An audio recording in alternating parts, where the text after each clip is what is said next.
Hi guys, आप देख सकते हो हर दिन की तरह आज भी हम लोग एक फिर प्रोग्राम में जा रहे हैं और कितना सेट हम लोग गोदाम से जा रहे हैं। चलिए आपको दिखाते हैं। एक उधर बाइक खड़ा है, एक उधर, और मेरा ही एक बाइक यहाँ खड़ा है। वो है अजय, मेरा दोस्त, उसको जानते होंगे, वो भी एक दोस्त है। हमारे मालिक जी जो गमछा पहन के घूम रहे हैं, बहुत गरीब मालिक है, क्या कीजिएगा।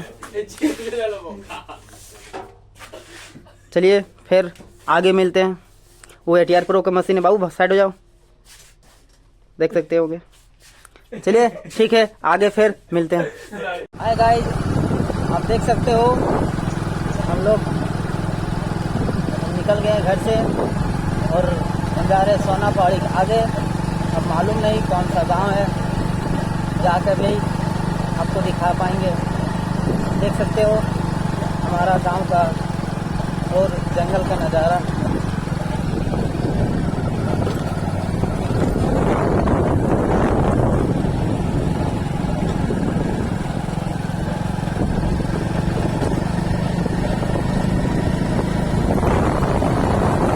देखिए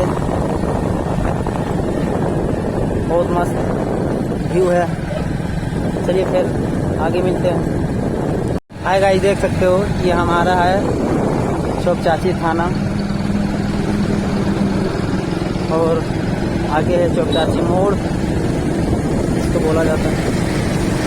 चलिए आपको दिखाते हैं। ये हमारे दुर्गा मंदिर जो है, मेला लगता है।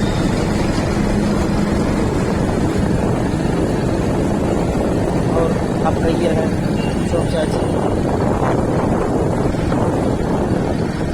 काफ़ी ज़्यादा भीड़ भी है।